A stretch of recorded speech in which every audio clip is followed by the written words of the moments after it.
Hello दोस्तों, कैसे हैं आप सब। दोस्तों, आज हम स्टार्ट करने जा रहे हैं अपना study note number 1, introduction to cost accounting. Study note number 1 है हमारा introduction to cost and management accounting. ये जो introduction to cost and management accounting है, इसमें से आपसे एग्जाम में थ्योरी क्वेश्चन पूछे जाएंगे। कोई भी प्रैक्टिकल क्वेश्चन नहीं बनता, केवल और केवल थ्योरी क्वेश्चन बनते हैं। जैसा कि अगर मैं बात करूं जून 2017 में 1 नंबर का क्वेश्चन, दिसंबर 17 में 1 नंबर का क्वेश्चन, जून 18 में 1 नंबर का क्वेश्चन 1 और 5 नंबर का एक क्वेश्चन पूछा गया, और दिसंबर 18 में 1 नंबर का एक क्वेश्चन पूछा गया। तो इसका मतलब इस टॉपिक की एग्जाम पॉइंट ऑफ व्यू से बहुत ज्यादा रेलिवेंसी तो नहीं है, क्योंकि अगर मैं बात करूं ये 5 नंबर का जो क्वेश्चन है, ये 5 नंबर का क्वेश्चन चॉइस में आता है, क्योंकि जो हमारा लास्ट क्वेश्चन आता है वो आता है theory question. Cost and management accountancy में अगर मैं बात करूं, लास्ट क्वेश्चन जो आता है आपका वो आता है थ्योरी क्वेश्चन, जिसमें कुछ शॉर्ट नोट आपसे पूछे जाते हैं। उसमें ये 5 नंबर का क्वेश्चन पूछा गया था जो कि चॉइस में था। हाँ, ये जो एक एक नंबर के क्वेश्चन है, ये एक एक नंबर के क्वेश्चन वो क्वेश्चन है जो कि आपका क्वेश्चन नंबर 1 कंपलसरी क्वेश्चन आता है। MCQ, true false, match the following, fill in the blanks, उसमें ये एक एक नंबर के क्वेश्चन पूछे जाते हैं। तो इसका मतलब कंपलसरी पॉइंट ऑफ व्यू से मैं बात करूं तो इस चैप्टर की स्टडी नोट की वेटेज केवल और केवल 1 नंबर की वेटेज है, लेकिन फिर भी थ्योरेटिकल पॉइंट ऑफ व्यू से अपने को नॉलेज तो होनी चाहिए। तो introduction to cost and management accounting की वेटेज कम है, थ्योरी क्वेश्चन आपसे पूछा जाएगा, कोई प्रैक्टिकल पोर्शन इसमें बनता ही नहीं है। सर, इसमें हमें कौन कौन से टॉपिक्स हैं जो कि डिस्कस करने, इसमें हमें टोटलिटी में 7 टॉपिक्स हैं जो कि डिस्कस करने हैं। सबसे पहले तो इंट्रोडक्शन देखेंगे कि अकाउंटिंग होती है 3 तरीके की, financial accounting, cost accounting, management accounting. इसके बाद मैनेजमेंट अकाउंटिंग का मीनिंग डिस्कस करेंगे, डेफिनेशन देखेंगे मैनेजमेंट अकाउंटिंग की, क्या होता है मैनेजमेंट अकाउंटिंग। इसके बाद देखेंगे मैनेजमेंट अकाउंटिंग की इंपॉर्टेंस क्या है, सिग्निफिकेंस क्या है। इसके बाद देखेंगे कि मैनेजमेंट अकाउंटिंग जो है, मैनेजमेंट प्रोसेस में क्या रोल इंप्लीमेंट करता है। नॉर्मली मैं बात करूं, डिसीजन मेकिंग के लिए मैनेजमेंट अकाउंटिंग यूज किया जाता है। इसके बाद हम देखेंगे मैनेजमेंट अकाउंटिंग के फंक्शंस क्या है, ऑब्जेक्टिव्स क्या है। लास्ट में देखेंगे कि कमियां क्या है, लिमिटेशंस, और finally relationship between management accounting and cost accounting के बीच में क्या रिलेशन है। तो ये 7 टॉपिक्स हैं जो कि हमें इस स्टडी नोट में डिस्कस करके चलने हैं। हेडिंग डालो सबसे पहले study note number 1। Study note number 1 unit का नाम लिखो introduction to cost and management accounting. Introduction to cost and management accounting, bracket में लिख लो टी। टी का मतलब थ्योरी क्वेश्चन आपसे पूछा जाएगा, और ब्रैकेट में लिख लो 1 से लेके 6 मार्क्स तक की वेटेज, 1 to 6, 1 नंबर का मिनिमम क्वेश्चन और मैक्सिमम 6 नंबर तक के क्वेश्चन पूछे गए हैं। तो हम एक आइडिया लगा लेते हैं कि मिनिमम हमसे एग्जाम में 1 नंबर का क्वेश्चन पूछा जाएगा और मैक्सिमम 6 नंबर तक के क्वेश्चन इस स्टडी नोट में से देखने को मिल सकते हैं। हेडिंग डालो टॉपिक्स, और ये 7 टॉपिक्स जो हैं इनको आप कॉपी कर लो।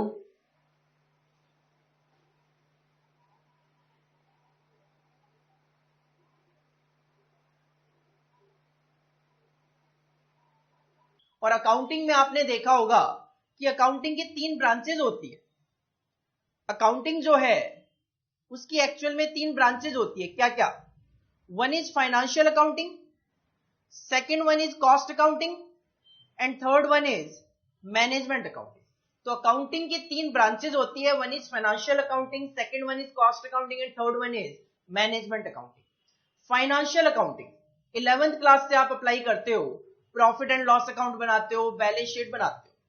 आपको फाइनेंशियल अकाउंटिंग से क्या पता चलता है, आप देखोगे आप हमेशा profit and loss account of ABC company limited for the period ending 31 March something इस तरीके से बनाया करते हो। इसका मतलब फाइनेंशियल अकाउंटिंग से आपको एबीसी लिमिटेड एक ऑर्गेनाइजेशन का प्रॉफिट या लॉस पता चलता है, जो कि नॉर्मली आप एक साल की कैलकुलेशन किया करते हो। तो फाइनेंशियल अकाउंटिंग एक्चुअल में क्या बताता है, प्रॉफिट या loss of an organization ABC limited का। जबकि कॉस्ट अकाउंटिंग की स्पेशलिटी क्या है, कॉस्ट अकाउंटिंग में जो प्रॉफिट और लॉस कैलकुलेट किए जाते हैं वो प्रोडक्ट वाइज अलग अलग कैलकुलेट किए जाते हैं, ना कि अगर एक कंपनी 5 प्रोडक्ट बना रही है तो ऐसा नहीं है कि पांचों का प्रॉफिट और लॉस एक साथ ही कैलकुलेट किया जाएगा।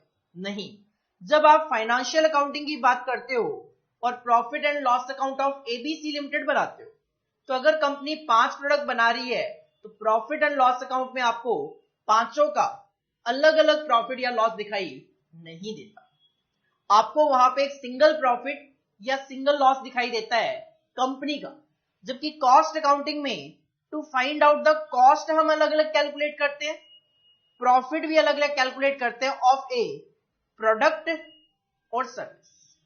अगर मैं सीए इंटर को पढ़ाता हूं, उसके प्रॉफिट और लॉस की अलग कैलकुलेशन करना चाहता हूं, सीएमए इंटर को पढ़ाता हूं, उसके लिए प्रॉफिट और लॉस की अलग कैलकुलेशन करना चाहता हूं, सीएमए फाइनल को पढ़ाता हूं, उसके लिए प्रॉफिट और लॉस की अलग कैलकुलेशन करना चाहता हूं, मुझे जो हेल्प करेगा वो कॉस्ट अकाउंटिंग हेल्प करेगा, ना कि फाइनेंशियल अकाउंटिंग। फाइनेंशियल अकाउंटिंग मुझे टोटल प्रॉफिट और लॉस ऑफ एन ऑर्गेनाइजेशन बताएगा, जबकि कॉस्ट अकाउंटिंग प्रोडक्ट और सर्विस की अलग अलग कॉस्ट और अलग अलग प्रॉफिट एनालाइज करने में हेल्प करेगा। और मैनेजमेंट का तो काम ही क्या होता है, डिसीजंस लेना। तो management accounting is totally related to used for decision making. Management accounting is totally related to decision making, लेकिन उनको डिसीजन लेने के लिए कुछ डेटा की जरूरत होती है, और वो डेटा कहां से आएगा, ये जो दो अकाउंटिंग की ब्रांचेस है ये मैनेजमेंट अकाउंटिंग को डेटा प्रोवाइड करेगी ताकि मैनेजमेंट सही से डिसीजन ले सके। तो used for decision making on the basis of data received from financial and cost accounting. तो आप कह सकते हो मैनेजमेंट अकाउंटिंग जो है वो डिपेंडेंट है फाइनेंशियल अकाउंटिंग और कॉस्ट अकाउंटिंग, क्योंकि बिना इनसे डेटा रिसीव किए मैनेजमेंट कोई भी प्रॉपर तरीके से डिसीजन नहीं ले सकता। तो अकाउंटिंग की जो 3 ब्रांचेस है, तीनों में फर्क क्या है और तीनों की स्पेशलिटी क्या है। फाइनेंशियल अकाउंटिंग बताएगा प्रॉफिट और loss of an organization, cost accounting आपको बताएगा प्रॉफिट और लॉस ऑफ ए प्रोडक्ट और service, and management accounting will help in decision making on the basis of data received from financial accounting and cost accounting.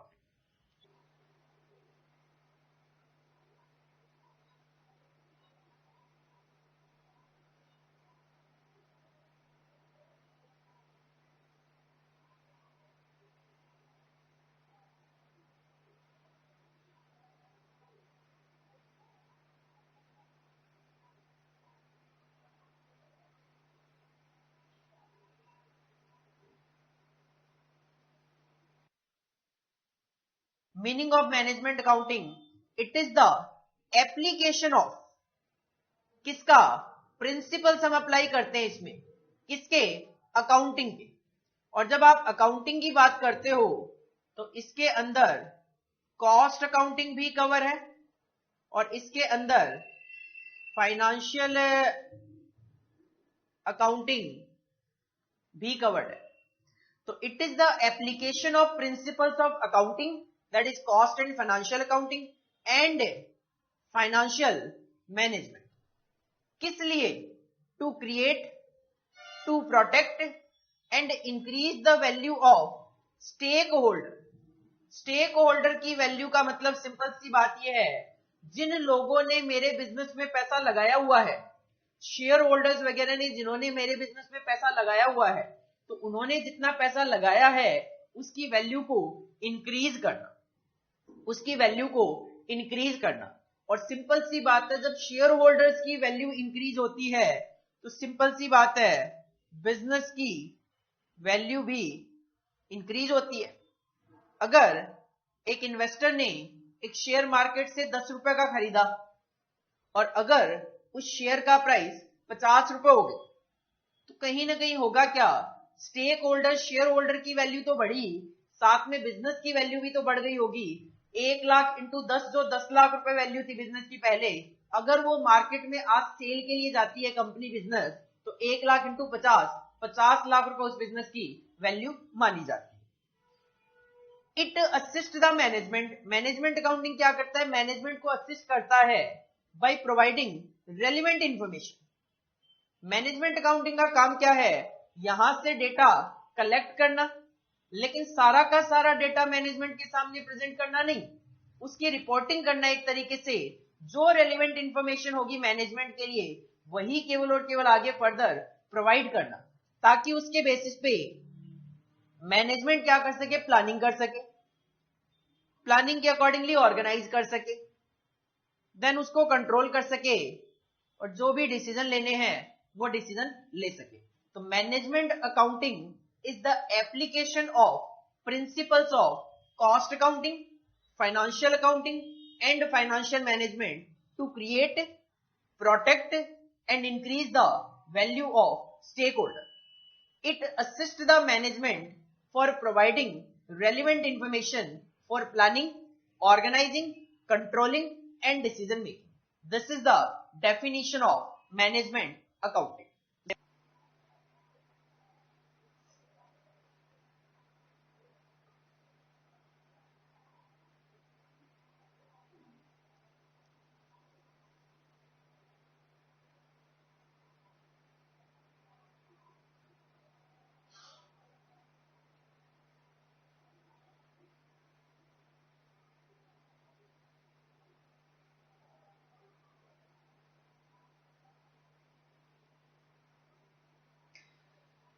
Management accounting is an integral part of management.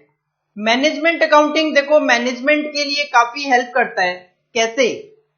Management accounting is an integral part of management concern with identifying, presenting and interpreting information. Management accounting क्या करता है, management के लिए identify करता है, management के सामने present करता है, मैनेजमेंट के लिए इंटरप्रेट करता है क्या, इंफॉर्मेशन। मैनेजमेंट अकाउंटिंग का काम क्या है, इंफॉर्मेशन को आइडेंटिफाई करना, मैनेजमेंट के सामने प्रेजेंट करना और उसको इंटरप्रेट करके बताना।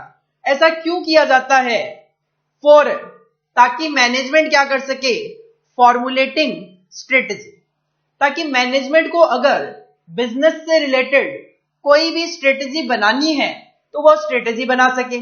लाइक अगर कंपनी किसी प्रोडक्ट को बनाने में लॉसेस में जा रही है तो फिर क्या हमें उस प्रोडक्ट को फ्यूचर में कंटिन्यू करना चाहिए कि नहीं करना चाहिए।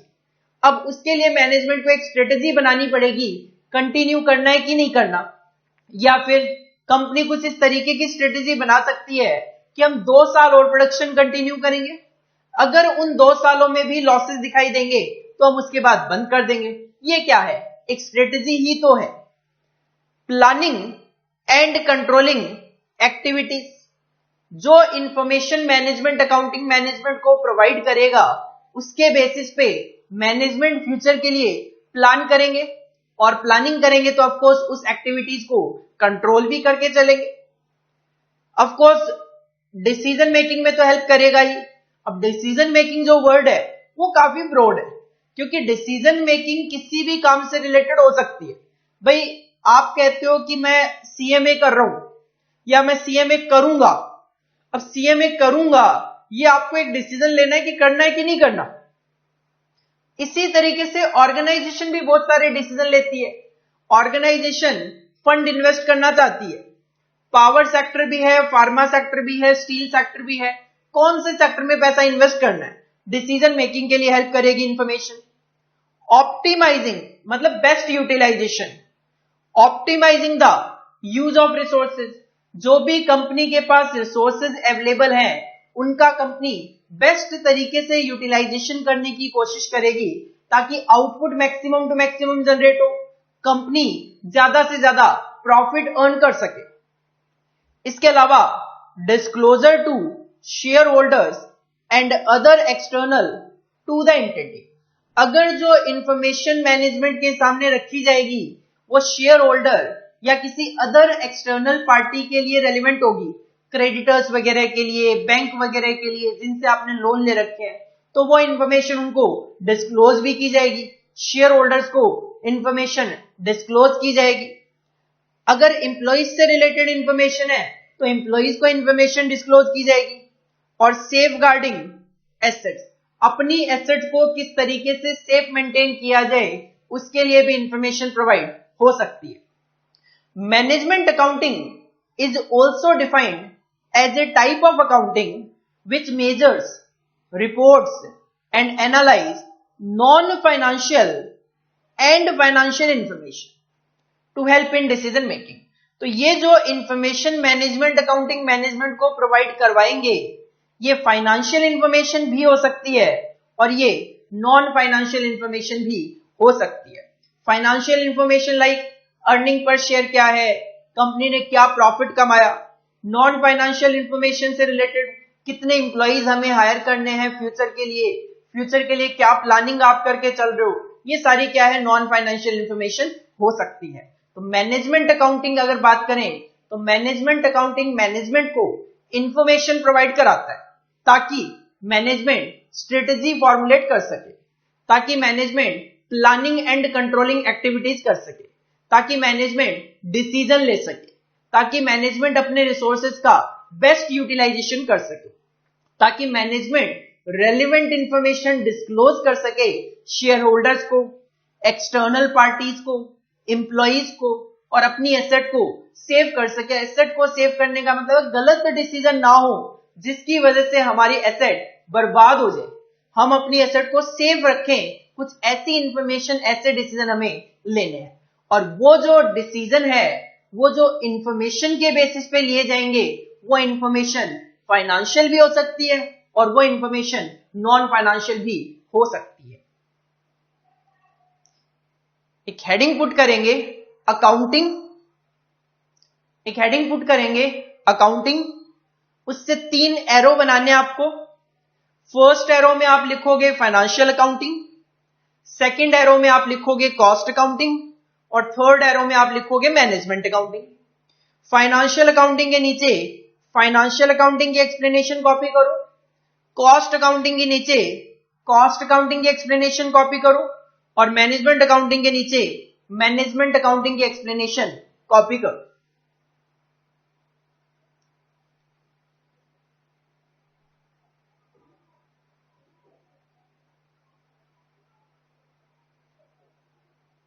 इसके बाद हेडिंग पुट करो मीनिंग ऑफ मैनेजमेंट अकाउंटिंग, और ये स्लाइड एज इट इज आप कॉपी कर लो।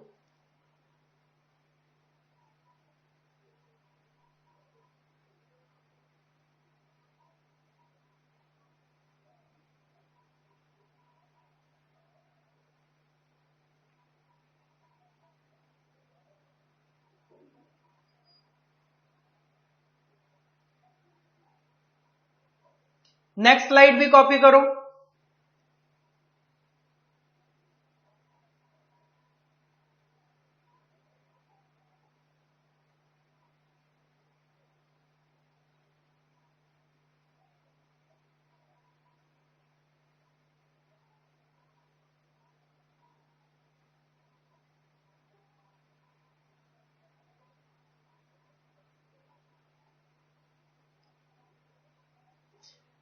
इसके बाद देखो हमारे एग्जाम में कुछ क्वेश्चंस पूछे गए। क्वेश्चन क्या है, type of accounting which measures, reports and analyse non financial and financial information to help in decision making. कहते हैं ऐसी टाइप ऑफ अकाउंटिंग बताओ जिसमें हम मेजर करते हैं, रिपोर्ट करते हैं और एनालाइज करते हैं financial and non financial information, ताकि हम उसके बेसिस पे डिसीजन ले सके। And this accounting is known as management accounting. इसके अलावा हमारे एग्जाम में क्वेश्चन पूछा गया, write a short note on the concept of management accounting. Management accounting पे शॉर्ट नोट लिखो। ठीक है, आप मैनेजमेंट अकाउंटिंग का मीनिंग लिखो और साथ में बताओ कि मैनेजमेंट अकाउंटिंग किस तरीके से मैनेजमेंट को इंफॉर्मेशन प्रोवाइड करते हैं और मैनेजमेंट उस इंफॉर्मेशन को किस तरीके से यूज करते हैं। ये दोनों क्वेश्चन आप कॉपी कर लो ताकि आपको आइडिया लग जाए कि हमने अभी तक जो टॉपिक पढ़ा है उसमें इस तरीके से आपके एग्जाम में क्वेश्चन पूछे जा सकते हैं।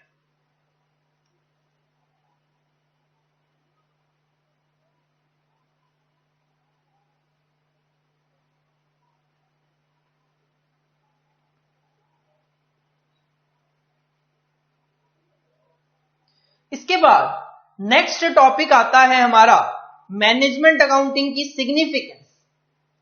सिग्निफिकेंस कह दो, इंपॉर्टेंस कह दो, एडवांटेजेस कह दो, एक ही बात है। अगर आपसे examiner significance of management accounting पूछे, इंपॉर्टेंस ऑफ मैनेजमेंट अकाउंटिंग पूछे, एडवांटेजेस ऑफ मैनेजमेंट अकाउंटिंग पूछे, एक ही बात है। तो मैनेजमेंट अकाउंटिंग के क्या फायदे हैं? मैनेजमेंट अकाउंटिंग के हैं 4 फायदे। क्या क्या सर? एक तो देखो, मैनेजमेंट अकाउंटिंग का फायदा यह है कि अथॉरिटी डेलीगेट की जाती है। आप ऑलरेडी बिजनेस स्टडीज वगैरह में 11th 12th क्लास में पढ़ के आते हो कि मैनेजमेंट क्या करता है, अथॉरिटी को डेलीगेट करता है, मतलब अपने काम सुबॉर्डिनेट्स को दे देता है ताकि मैनेजमेंट क्या कर सके, काम को डेलीगेट करके उनकी एक्टिविटीज पे कंट्रोल कर सके। तो पहला फायदा यही है कि मैनेजमेंट अकाउंटिंग से आपको ये पता चल जाएगा कि हमें कौन कौन से काम जो है वो आगे डेलीगेट कर देने चाहिए, तो सारा बर्डन मैनेजमेंट पे अकेले पे नहीं रहेगा। Now a day the function of management is no longer personal. तो ऐसा नहीं है कि मैनेजमेंट के सारे काम कोई एक पर्सन करेगा। Management accounting help the organization in proper delegation of authority for the attainment of the vision and mission of the business। तो अगर एक ऑर्गेनाइजेशन अपना विजन जो है उसका और मिशन जो है उसको अचीव करना चाहती है तो डेलीगेशन ऑफ अथॉरिटी एक इंपॉर्टेंट टास्क है, इंपॉर्टेंट फंक्शन है मैनेजमेंट अकाउंटिंग का। तो मैनेजमेंट अकाउंटिंग हेल्प करता है मैनेजमेंट की in proper delegation of authority, पहली इंपॉर्टेंस। दूसरा, need of the management. Management accounting play the role in meeting the need of the management. Management को time to time decision लेने के लिए information की जरूरत होती है, फाइनेंशियल एंड नॉन फाइनेंशियल। जो मैनेजमेंट को कौन प्रोवाइड कराएगा? Management accounting. तो पहला ही इंपॉर्टेंस डेलीगेशन ऑफ अथॉरिटी में हेल्प करेगा, दूसरा नीड ऑफ द मैनेजमेंट को सेटिस्फाई करेगा, तीसरा क्वालिटेटिव इंफॉर्मेशन प्रोवाइड करेगा। अगर मैनेजमेंट अकाउंटिंग नहीं होगा तो सारी की सारी इंफॉर्मेशन भले ही वो रेलिवेंट हो ना रेलिवेंट हो, वो सारी की सारी मैनेजमेंट के पास जाएगी और मैनेजमेंट के पास एक बहुत सारी इंफॉर्मेशन इकट्ठा हो जाएगी जिसमें से कौन सी इंफॉर्मेशन क्वालिटेटिव है, कौन सी रेलिवेंट है, कौन सी रेलिवेंट नहीं है, ये मैनेजमेंट को खुद फाइंड आउट करना पड़ेगा। लेकिन जब सुबॉर्डिनेट लेवल और मैनेजमेंट के बीच में मैनेजमेंट अकाउंटिंग यूज किया जाएगा तो मैनेजमेंट अकाउंटिंग क्या करेगा, जो सुबॉर्डिनेट से इंफॉर्मेशन आएगी उसमें से केवल और केवल वो इंफॉर्मेशन निकाल के मैनेजमेंट को भेजी जाएगी जो मैनेजमेंट को डिसीजन मेकिंग के लिए रेलिवेंट होगी। देखो, management accounting accumulate the qualitative information so that management would concentrate on actual issue to deliberate and attain the specific conclusion even for the complex problem. तो सिंपल आप ये समझ सकते हो क्वालिटेटिव इंफॉर्मेशन में कि मैनेजमेंट अकाउंटिंग क्या करेगा, फिल्टर कर देगा इंफॉर्मेशन को, जिसकी वजह से मैनेजमेंट के पास केवल और केवल रेलिवेंट इंफॉर्मेशन ही पहुंच पाएगी जिसके बेसिस पे मैनेजमेंट सही से डिसीजन ले सके। और फोर्थ और last importance of management accounting is business के ऑब्जेक्टिव को अचीव करने में मैनेजमेंट अकाउंटिंग हेल्प करेगा। Management accounting provides measures and reports to the management. अभी अभी हम डेफिनेशन में पढ़ के आए कि मैनेजमेंट अकाउंटिंग क्या करेगा, मेजरमेंट एंड रिपोर्ट्स प्रोवाइड करेगा to the management, thereby facilitating in attainment of the objective of business. और इन्हीं रिपोर्ट के बेसिस पे मैनेजमेंट डिसीजन लेगा। मैनेजमेंट डिसीजन लेगा किस पर्पज के लिए, बिजनेस के ऑब्जेक्टिव्स को अचीव करने के लिए। तो what is the significance of management accounting? पहला, प्रॉपर डेलीगेशन ऑफ अथॉरिटी में मदद करेगा। दूसरा, need of the management, management की जो इंफॉर्मेशन नीड होती है उसको सेटिस्फाई करेगा। तीसरा, केवल मैनेजमेंट के पास क्वालिटेटिव इंफॉर्मेशन ही सेंड करेगा। और चौथा, बिजनेस के ऑब्जेक्टिव को मीट आउट करने में मैनेजमेंट की हेल्प करेगा। हेडिंग पुट करो, management accounting importance. Management accounting importance, oblique advantages, oblique significance. Management accounting importance, oblique advantages, oblique significance. और ये चार सिग्निफिकेंस कह दो, इंपॉर्टेंस कह दो, advantages of management accounting copy कर दो।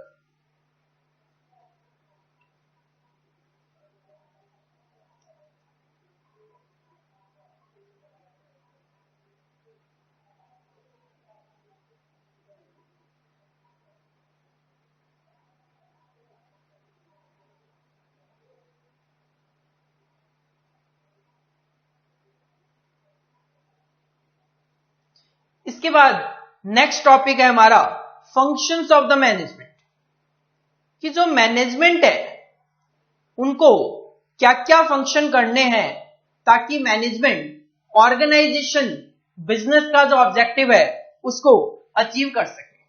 और उसके लिए हमें यहां पे 5 फंक्शंस हैं जो कि देखने हैं। और ये 5 फंक्शन आपके लिए नए नहीं है। आप जब बिजनेस स्टडीज में मैनेजमेंट वगैरह पढ़ के आते हो तो मैनेजमेंट में ये सारे के सारे फंक्शंस ऑफ मैनेजमेंट आप पढ़ के आते हो। सर कौन से फंक्शन है जो हम पढ़ के आते हैं? Planning, organizing, controlling, decision making and staffing. These are the 5 functions of management जो आप ऑलरेडी पढ़ के आते हो। प्लानिंग करना, फिर उसको ऑर्गेनाइज करना, फिर कंट्रोल करना, डिसीजन लेना और स्टाफिंग करना।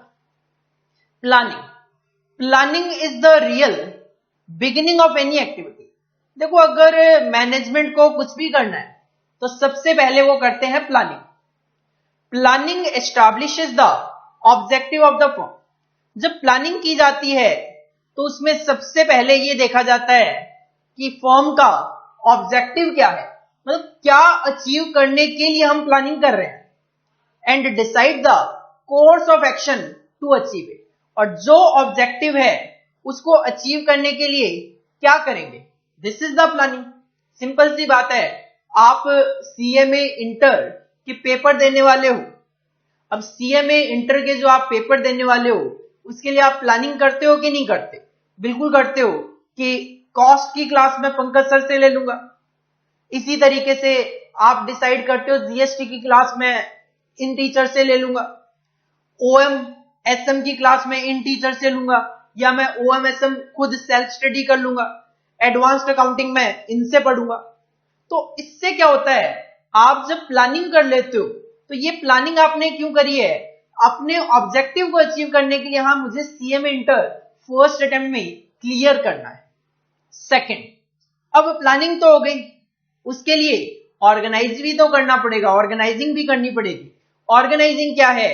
It is a process of establishing the organizational framework and assigning responsibility to people working in the organization for achieving business goals and objective।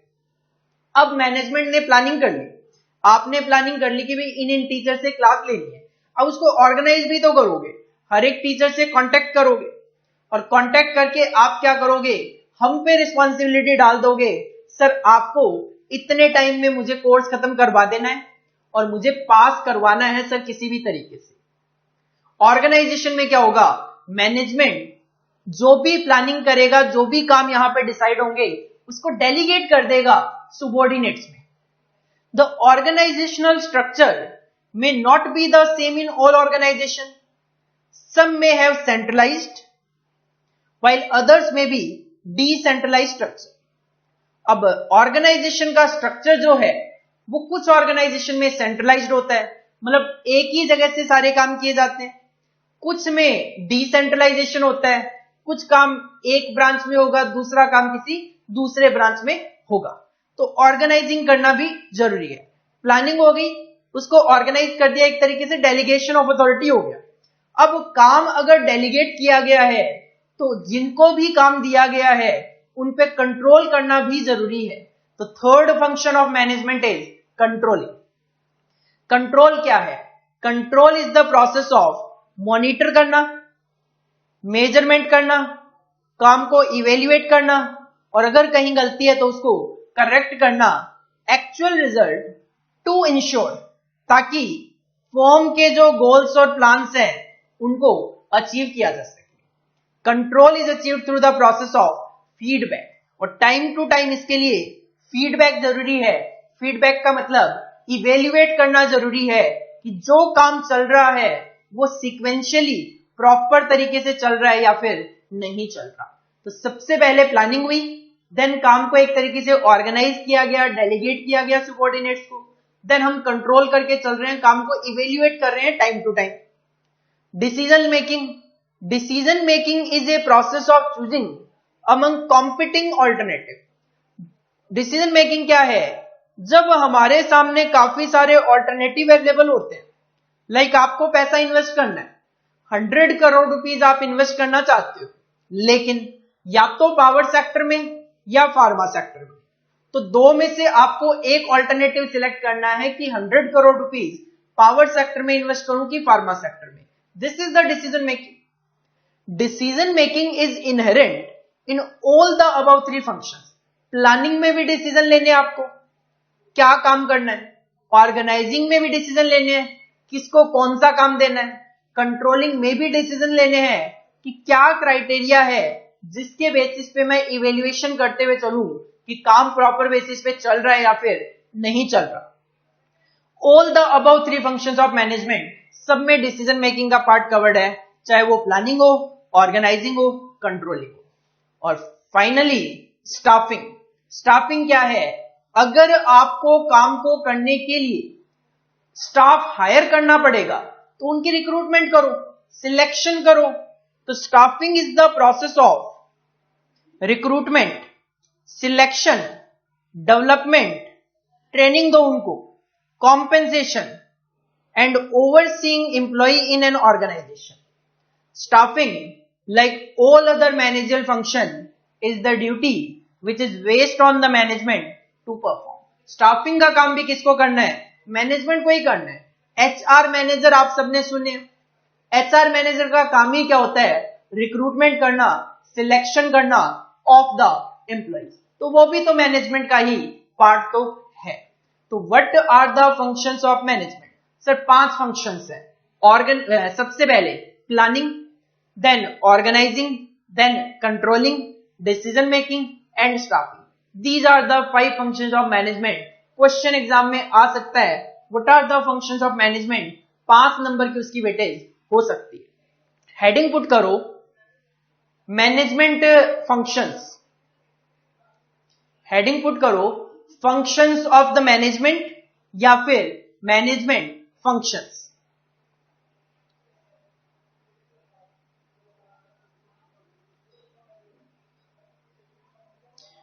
और ये 5 फंक्शंस हैं, इनको विद एक्सप्लेनेशन कॉपी करो।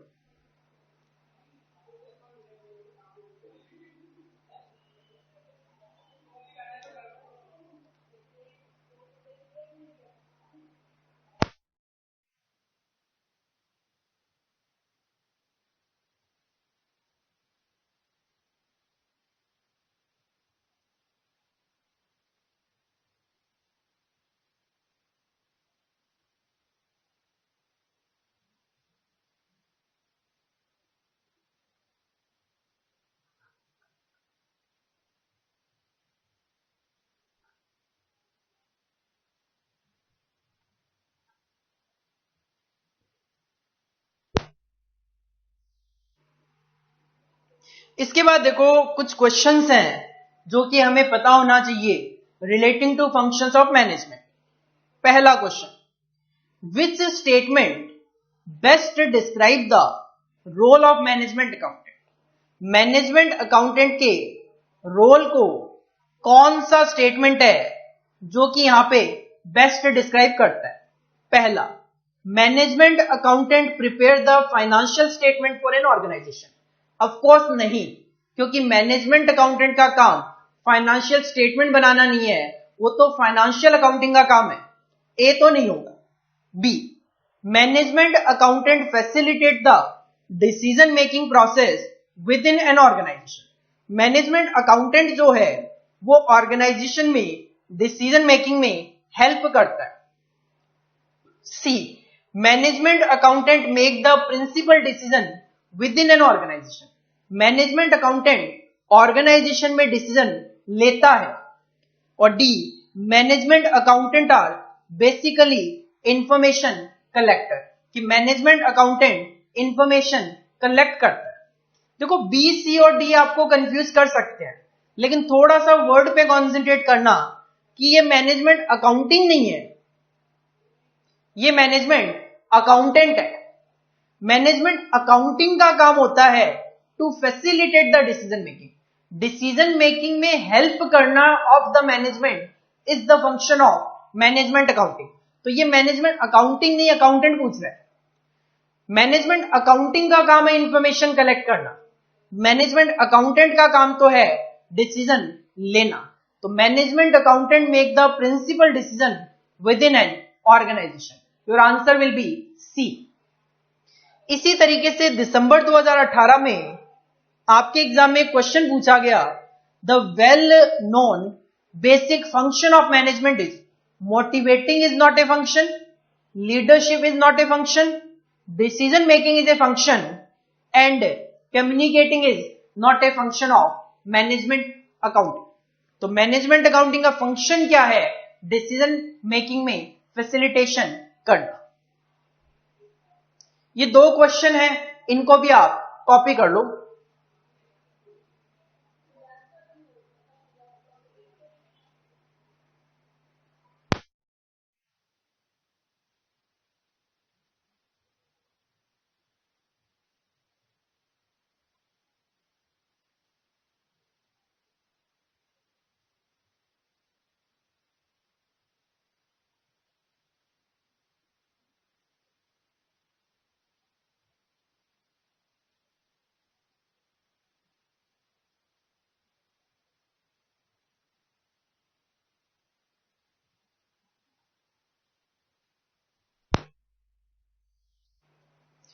इसके बाद आते हैं फंक्शंस। अभी अभी जो फंक्शंस देखे वो थे आपके मैनेजमेंट के फंक्शन। अब है मैनेजमेंट अकाउंटिंग के फंक्शन। मैनेजमेंट अकाउंटिंग के क्या फंक्शंस हैं? तो 5 फंक्शंस हैं मैनेजमेंट अकाउंटिंग के। पहला, इंफॉर्मेशन कलेक्ट करना। तो पहला यही है, कलेक्शन ऑफ रिलायबल डेटा। सबसे पहला काम है मैनेजमेंट अकाउंटिंग का इंफॉर्मेशन कलेक्ट करना। और ये इंफॉर्मेशन कहां से कलेक्ट करता है वो हमने स्टार्टिंग में फर्स्ट स्लाइड में ही देखा, फाइनेंशियल अकाउंटिंग से भी और कॉस्ट अकाउंटिंग से भी इंफॉर्मेशन कलेक्ट करेगा। दूसरा, जो इंफॉर्मेशन कलेक्ट करेगा एज इट इज तो मैनेजमेंट के सामने नहीं रखते, वो क्या करेगा, उसमें से जो रेलिवेंट इंफॉर्मेशन होगी वही मैनेजमेंट के सामने पहुंचाई जाएगी। तो उस इंफॉर्मेशन में अगर कोई मॉडिफिकेशन करना है, प्रेजेंटेशन पॉइंट ऑफ व्यू से उसको बेटर बनाना है, तो मैनेजमेंट अकाउंटिंग उसको करेगा। इसके अलावा इंफॉर्मेशन मॉडिफाई कर ली गई, इंफॉर्मेशन को बेटर तरीके से प्रेजेंट करने के लिए तैयार कर लिया गया। अब क्या किया जाएगा, कम्युनिकेशन किया जाएगा of information and coordination. Management accounting क्या है, एक तरीके से इंटरमीडिएटर है between the management and subordinates. Management accounting क्या है, एक तरीके से इंटरमीडिएटर है between the management and subordinates. Management से इंफॉर्मेशन लेकर सुबॉर्डिनेट तक पहुंचानी है और सुबॉर्डिनेट से इंफॉर्मेशन लेकर मैनेजमेंट को पहुंचानी है।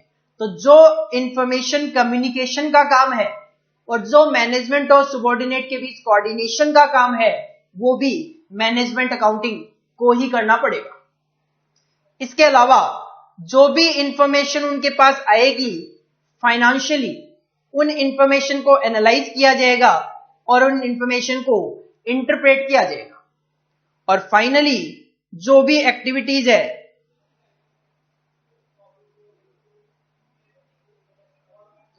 उनको कंट्रोल किया जाएगा। और भी है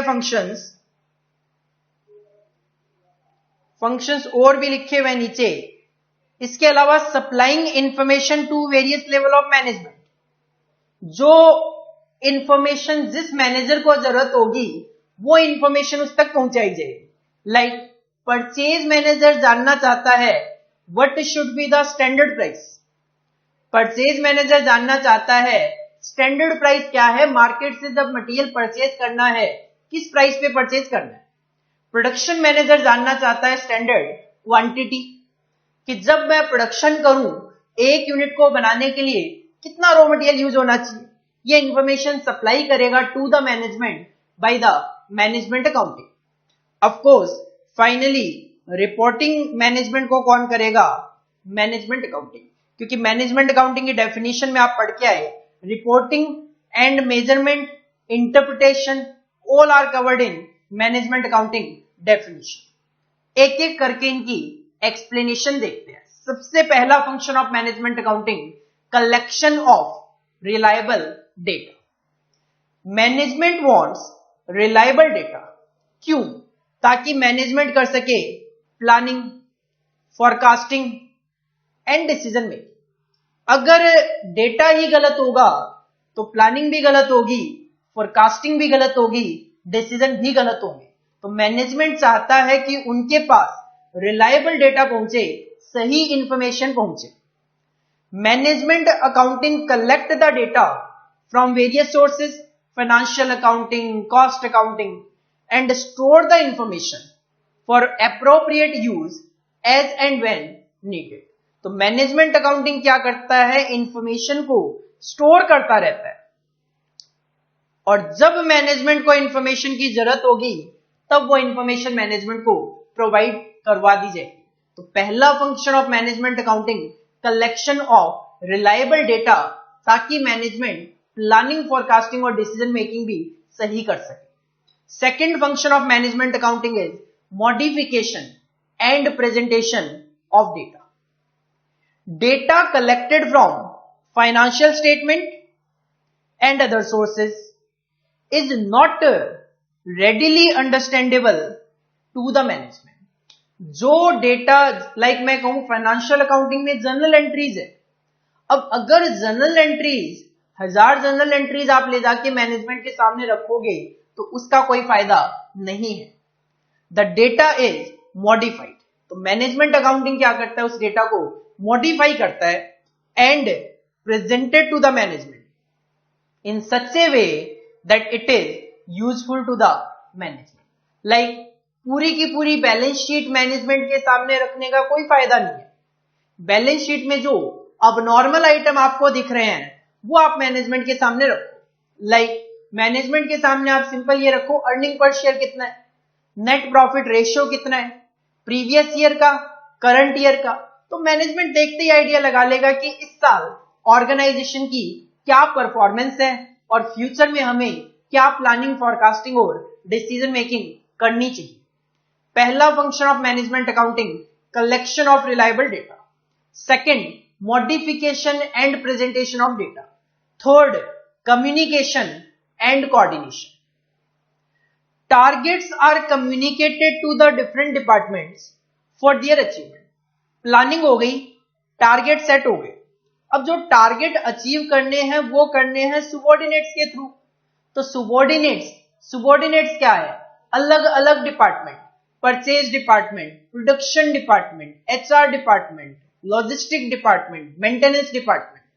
तो टारगेट्स जो ऑर्गेनाइजेशन को अचीव करने हैं वो मैनेजमेंट अकाउंटिंग कम्युनिकेट करेगा टू द डिफरेंट डिपार्टमेंट ताकि वो उनको अचीव कर सके।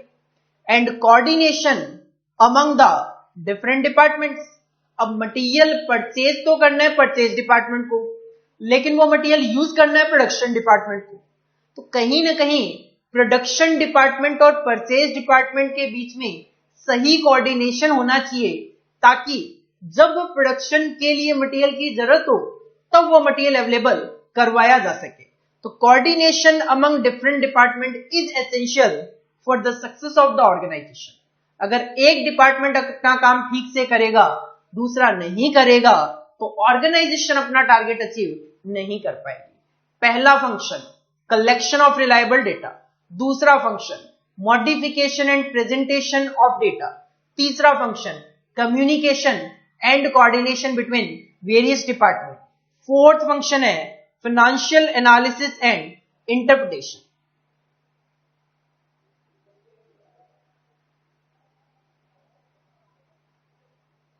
Financial analysis and interpretation. Management accounting help in decision making.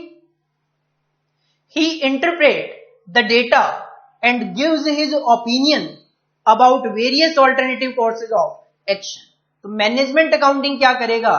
जो भी मैनेजमेंट अकाउंटिंग के सामने डेटा आएगा उसको इंटरप्रेट करेगा और उस इंटरप्रिटेशन के बेसिस पे अपनी एक ओपिनियन बनाएगा, so that it become easier to the management to take a decision. और मैनेजमेंट अकाउंटिंग अपनी ओपिनियन मैनेजमेंट के सामने रखेंगे ताकि मैनेजमेंट इजीली डिसाइड कर सके कि आपने जो से एग्जांपल दो ऑल्टरनेटिव कोर्सेज ऑफ एक्शन रखे हैं कि 100 करोड़ रुपए या तो पावर सेक्टर में या फिर फार्मा सेक्टर में लगाने हैं, तो मैनेजमेंट को सिंपल ये डिसाइड करना है कि पावर और फार्मा। हालांकि सेक्टर दो तो नहीं है मार्केट में, सेक्टर तो बहुत सारे हैं, लेकिन जब आपने दो ही सेक्टर उनके सामने डेटा इंटरप्रेट करके रखे तो उनके लिए डिसीजन लेना थोड़ा और इजी हो जाता है। तो पहला कलेक्शन ऑफ रिलायबल डेटा, दूसरा modification and presentation of data, तीसरा communication and coordination, fourth financial analysis and interpretation, fifth control. It is absolutely essential that there should be a system of monitoring the performance of all division. Management accounting ने as a intermediator जो management ने planning की थी वो सारे department में बता दी ताकि हम अपने ऑर्गेनाइजेशन का टारगेट अचीव कर सके। लेकिन केवल और केवल इंफॉर्मेशन प्रोवाइड करवाना ही मैनेजमेंट अकाउंटिंग का काम नहीं है। अब मैनेजमेंट अकाउंटिंग को मॉनिटर भी करना है कि हर एक डिपार्टमेंट टाइमली बेसिस पे और प्रॉपरली बेसिस पे अपना काम कंप्लीट कर रहे हैं या फिर नहीं कर रहे। तो it is absolutely essential that there should be a system of monitoring the performance of all divisions and departments so that deviations from the desired path are brought to light. जो मैनेजमेंट चाहता था और जो department achieve कर रहा है, अगर उनमें कहीं भी कोई डेविएशन है तो वो पता लगाया जा सके, वो भी विदाउट डिले, क्योंकि जितनी जल्दी पता चल जाएगा हम उस डेविएशन को दूर कर सकेंगे या अपने टारगेट को अचीव कर सकेंगे। एंड आर करेक्टेड, जो भी डेविएशन होगा उसको करेक्ट करने की कोशिश की जाएगी then and there. This process is termed as control. Control का मतलब है मॉनिटरिंग करना और जो एक्चुअल डेटा है और जो हमें टारगेट अचीव करना था उसमें कोई भी डेविएशन आ रहे हैं उनको करेक्ट करना। 5 फंक्शंस हो गए मैनेजमेंट अकाउंटिंग के। 6th function supplying information to various level of management. Every level of management require information for decision making and policy execution. Top level management takes broad policy decisions, leaving day to day decision to lower management for execution. तो जो top management decision लेते हैं वो लेते हैं policy decision कि ये चीज अप्लाई करनी है। अब day to day implementation application तो जो सुबॉर्डिनेट मैनेजर्स हैं उनको करना है। परचेज मैनेजर को चाहिए इंफॉर्मेशन किस रेट पे परचेज करना है, प्रोडक्शन मैनेजर को चाहिए इंफॉर्मेशन एक यूनिट को बनाने के लिए कितना रॉ मटेरियल लगना चाहिए। ये डे टू डे एक्टिविटीज है। टॉप मैनेजमेंट तो ये डिसाइड करेगा कि हमें इस महीने 10,000 यूनिट बनानी है और कम से कम कॉस्ट मेंटेन करना है, 12 रुपए से ज्यादा कॉस्ट नहीं आनी चाहिए। अब उसको डे टू डे बेसिस पे किस तरीके से अचीव करना है, this is the function of day to day managers.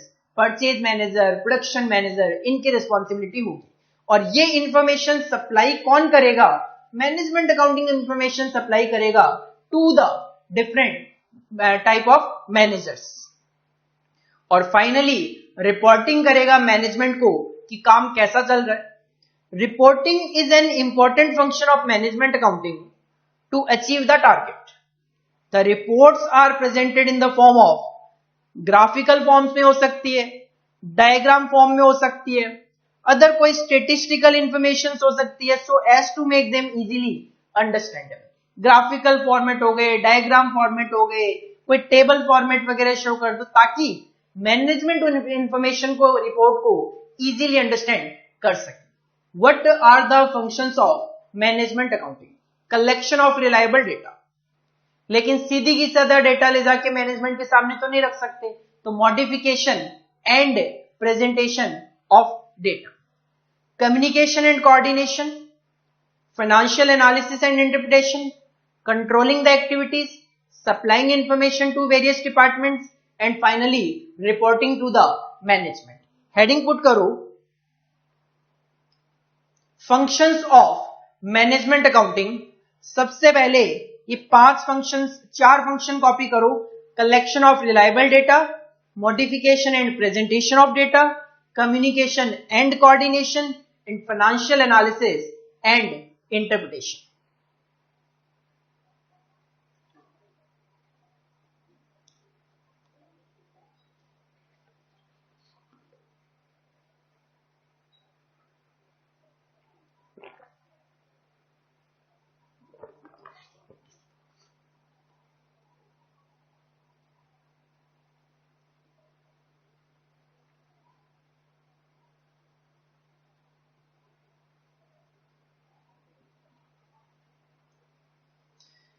बचे हुए 3 फंक्शंस ऑफ मैनेजमेंट अकाउंटिंग भी कॉपी कर लो।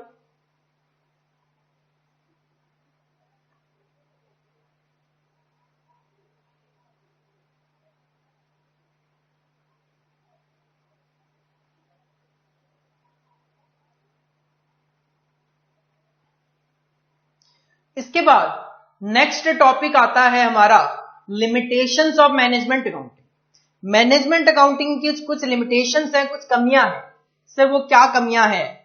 देखो, मैनेजमेंट अकाउंटिंग का काम है प्लानिंग, डिसीजन मेकिंग, जो कि फ्यूचर के लिए की जाती है।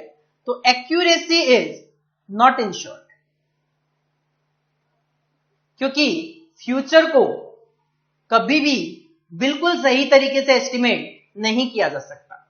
और कहीं ना कहीं ये जो आप काम कर रहे हो डिसीजन मेकिंग, ये सारे एस्टिमेशन बेसिस पे होते हैं और एस्टिमेट कभी भी 100% सही हो ही नहीं सकते। तो एक्यूरेसी इज नॉट इंश्योर्ड। दूसरा, it is a tool in the hands of management. Management का एक टूल है, ऐसा नहीं है कि मैनेजमेंट अकाउंटिंग अगर किसी ऑर्गेनाइजेशन में हो तो वो मैनेजमेंट के काम कर देगी, नहीं। आप पढ़ के आए हो, मैनेजमेंट अकाउंटिंग के फंक्शंस अलग है और मैनेजमेंट के फंक्शंस अलग है। तो मैनेजमेंट अकाउंटिंग मैनेजमेंट को रिप्लेस नहीं कर सकती। स्ट्रेंथ एंड वीकनेस, कुछ कमियां, कुछ स्ट्रेंथ्स, डिपेंड करता है कहां से इंफॉर्मेशन आप लेकर आ रहे हो। अगर जहां से इंफॉर्मेशन लेकर आ रहे हो वही एरियाज आपके वीक है तो आपके डिसीजन गलत होंगे। वो एरियाज आपके स्ट्रांग है तो आपके डिसीजन भी सही हो सकते हैं। कॉस्टली अफेयर है एक मैनेजमेंट अकाउंटिंग सिस्टम को ऑर्गेनाइजेशन में इंस्टॉल करना। एक्सपेंसेस काफी हाई होते हैं, काफी सारे मैनेजर्स इसमें इन्वॉल्व होते हैं जिनकी सैलरीज वगैरह भी काफी हाई होती है। Lack of knowledge and understanding, लोगों को इंफॉर्मेशन की नॉलेज नहीं होती। इवोल्यूशनरी स्टेज है, अभी इसमें इंप्रूवमेंट बाकी है। मैनेजमेंट अकाउंटिंग एज सच उतना नया नहीं माना जाता जितना कि फाइनेंशियल अकाउंटिंग है। और एक साइकोलॉजिकल रेसिस्टेंस है। मैनेजमेंट अकाउंटिंग में फ्यूचर के लिए डिसीजन लिए जाते हैं ऑर्गेनाइजेशन टाइम टू टाइम कुछ चेंजेस इंप्लीमेंट करना चाहती है ऑर्गेनाइजेशन में, और साइकोलॉजिकली लोग इसका रेजिस्टेंस करते हैं कि क्या जरूरत है मैनेजमेंट अकाउंटिंग सिस्टम को इंस्टॉल करने की, फालतू में खर्चा होगा। ऐसा लोगों की अभी भी सोच है। एक एक करके देखते हैं what are the limitations of management accounting, जिसमें फर्स्ट लिमिटेशन है हमारी accuracy is not ensured. Management accounting is largely based on estimates, और एस्टिमेट कभी भी बिल्कुल सही हो ऐसा तो पॉसिबल नहीं है। It does not deal with the actual data इसमें नहीं होता alone, and the total accuracy is not ensured under management accounting. तो मैनेजमेंट अकाउंटिंग आप ये तो नहीं कह सकते जो सोचा है बिल्कुल वैसा होगा ही। तो first limitation, accuracy is not insured. Second, it is a tool in the hands of management. Management accounting is definitely a tool in the hands of management, but cannot replace management. Management accounting अपने आप तो decision नहीं ले सकता, उसका काम तो है इंफॉर्मेशन प्रोवाइड कराना to the management. Final decision management के ही होंगे। तो it is only a tool in the hands of management. Third, strength and weakness. Management accounting derives information कहां से? फाइनेंशियल अकाउंटिंग से, कॉस्ट अकाउंटिंग से, या अदर रिकॉर्ड से। The strength and weakness of these basic information providers become the strength and weakness of management accounting too. अगर financial accounting में cost accounting strong है तो डिसीजन भी स्ट्रांग होंगे आपके, मैनेजमेंट अकाउंटिंग भी स्ट्रांग होगा। लेकिन अगर फाइनेंशियल अकाउंटिंग और कॉस्ट अकाउंटिंग ये आपका वीक है तो उस सिचुएशन में आप मैनेजमेंट अकाउंटिंग नहीं कर सकते प्रॉपर बेसिस पे। सिंपल सी मैं बात करूं, ये जो मैनेजमेंट अकाउंटिंग का सब्जेक्ट है इसको आप तब तक नहीं समझ सकते जब तक आपका फाइनेंशियल अकाउंटिंग और कॉस्ट अकाउंटिंग का कॉन्सेप्ट ना क्लियर हो। बिल्कुल वैसे ही अगर किसी ऑर्गेनाइजेशन में फाइनेंशियल अकाउंटिंग, कॉस्ट अकाउंटिंग जो मेंटेन की जा रही है वही प्रॉपर बेसिस पे नहीं है तो मैनेजमेंट अकाउंटिंग प्रॉपर कैसे हो सकता है? खर्चा बहुत है मैनेजमेंट अकाउंटिंग सिस्टम को इंस्टॉल करने का। The installation of management accounting is a costly affair, so all the organisation in particular small firms can not afford. तो छोटी ऑर्गेनाइजेशन तो मैनेजमेंट अकाउंटिंग सिस्टम को अफोर्ड ही नहीं कर पाती। पहला, एक्यूरेसी इज नॉट इंश्योर्ड। दूसरा, it is a tool in the hands of management. Third, strength and weakness. Fourth, costly affair. Fifth, lack of knowledge and understanding. The emergence of management accounting is the fusion of a number of subjects. Actual में management accounting कुछ नहीं है, management accounting में काफी सारे subject को fusion किया गया, मतलब मिक्स किया गया। लाइक इसमें आपको स्टेटिस्टिक्स भी यूज होते हुए देखने को मिलता है। जब आप फाइनल लेवल पे जाओगे सिमुलेशन टेक्निक्स वगैरह देखोगे जहां पे स्टेटिस्टिक्स यूज होगी। इकोनॉमिक्स यूज होता है, यहाँ पे डिमांड सप्लाई रूल तो चलता ही है। इंजीनियरिंग एंड मैनेजमेंट थ्योरीज भी यूज होती है, like CVP analysis, marginal costing के कॉन्सेप्ट। ये क्या है? जस्ट थ्योरीज है, management theories. Any inadequate grounding in any one or more of the subject is bound to have an unfavorable effect on the consideration and solution of the problem relating to management performance. और अगर इनमें से कहीं पे भी आपकी organisation knowledge और understanding में लैक करती है तो आपके डिसीजन सही नहीं हो सकते। Statistics, economics, mathematics, engineering, management, सबकी जब नॉलेज होगी ऑर्गेनाइजेशन में, अलग अलग डिपार्टमेंट्स होंगे, अलग अलग एक्सपर्ट्स होंगे इनसे रिलेटेड, तभी और तभी management accounting install proper basis पे सक्सेसफुल हो सकता है। 6 पॉइंट, इवोल्यूशनरी स्टेज है। जैसे मैंने पहले भी कहा, फाइनेंशियल अकाउंटिंग काफी पुराना हो गया, 600-700 साल पुराना हो गया, बट मैनेजमेंट अकाउंटिंग अभी भी इवोल्यूशनरी स्टेज पे है। नए नए कॉन्सेप्ट इसमें अभी भी आ रहे हैं। Comparatively management accounting is a new discipline. Comparatively जब हम बात करते हैं तो कंपैरिजन होता है फाइनेंशियल और कॉस्ट अकाउंटिंग से, and is still very much in a stage of evolution. कहते हैं अभी तो स्टार्टिंग है इसकी।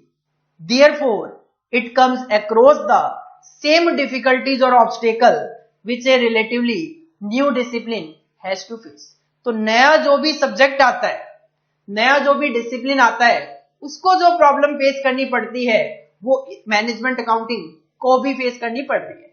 टाइम टू टाइम इसमें चेंजेस आएंगे, लोगों के व्यूज अलग अलग होंगे, तो वो डिफिकल्टीज यहाँ पे फेस मैनेजमेंट अकाउंटिंग को भी करनी पड़ रही है। और फाइनली साइकोलॉजिकल रेसिस्टेंस है, लोग नई चीजों को जल्दी से अडॉप्ट नहीं कर पाते। दिस इज द साइकोलॉजिकल, तो वो मैनेजमेंट अकाउंटिंग के साथ भी है। Adoption of A system of management accounting brings about a radical change in the established pattern of the activity of the management person. अगर एक ऑर्गेनाइजेशन मैनेजमेंट अकाउंटिंग को implement करेगी तो ऑर्गेनाइजेशन के वर्किंग स्ट्रक्चर में चेंजेस आएंगे, और लोग चेंज पसंद नहीं करते।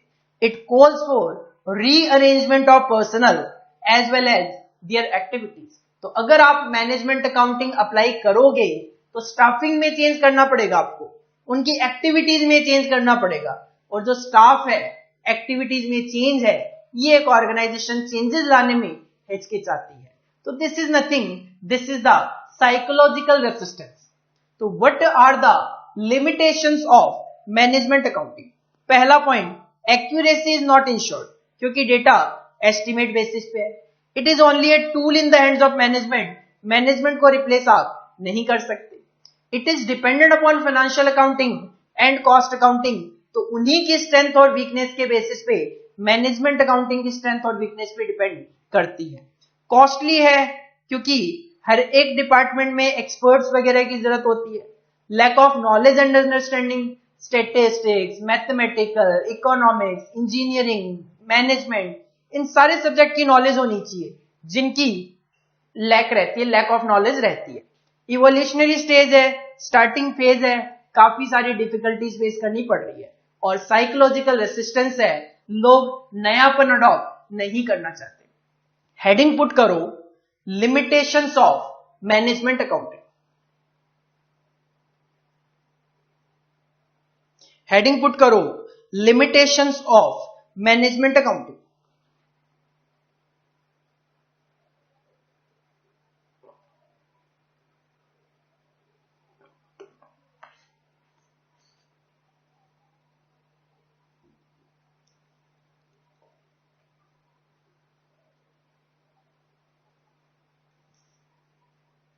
सबसे पहले 5 पॉइंट कॉपी करो with explanation. Accuracy is not ensured, a tool in the hands of management, costly affair, strength and weakness, lack of knowledge and understanding.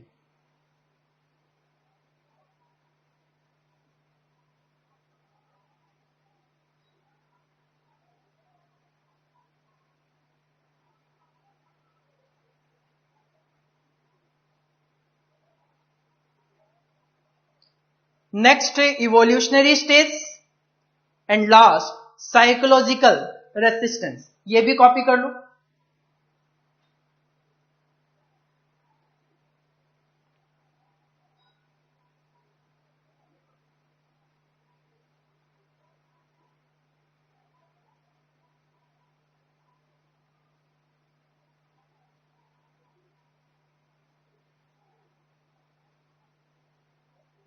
इसके बाद एक ट्रू फॉल्स में क्वेश्चन बनता है। यहां पे क्वेश्चन है, management accounting is largely based on estimate and as such total accuracy is not ensured under management accounting. It is totally true. It is the first limitations of management accounting कि management accounting totally estimates पे depend करता है, जिसकी वजह से एक्यूरेसी is not इंश्योर्ड। ये ट्रू फॉल्स क्वेश्चन भी आप कॉपी कर लो।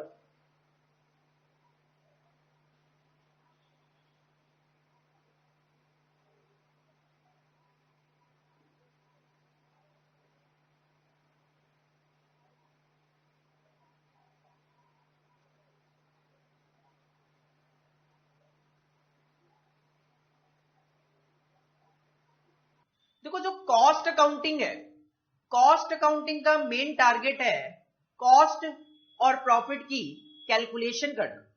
तो उसका सारा का सारा जो कंसंट्रेशन है वो मॉनिटरी बेसिस पे रहता है, क्वांटिटेटिव बेसिस पे रहता है, कितना बनाऊं, कितना बेचूं, कितनी कॉस्ट आनी चाहिए, कितना प्रॉफिट आना चाहिए। लेकिन जब मैनेजमेंट अकाउंटिंग की बात आती है, नो डाउट मैनेजमेंट जो डिसीजन लेते हैं प्रॉफिट कमाने के लिए लेते हैं, लेकिन ऐसा नहीं कि हाँ बस एक साल में प्रॉफिट कमा लूं बात बन जाएगी, नहीं। कई बार ऐसा भी होता है, मैनेजमेंट कुछ इस तरीके के डिसीजन लेते हैं कि स्टार्टिंग में 1-2 साल तो शायद हमें बिजनेस को अपना सेटअप करने में लग जाएंगे, जमाने में लग जाएंगे। तो स्टार्टिंग में तो हम अपने प्रोडक्ट को लॉसेज में भी सेल करते हैं ताकि एक बार कस्टमर को आदत पड़ जाए, या फिर ब्रेक इवन पॉइंट पे भी सेल करते हैं no profit no loss situation में, कि एक बार कस्टमर को आदत तो पड़ जाए। और एक बार अगर आदत पड़ जाएगी 1-2 साल में, तो हम अपने बाद में प्राइसेस वगैरह थोड़ा सा इंक्रीज करके प्रॉफिट वगैरह कमाने की कोशिश करेंगे। जैसे आपके सामने एक बहुत अच्छा एग्जांपल है रिलायंस जियो का।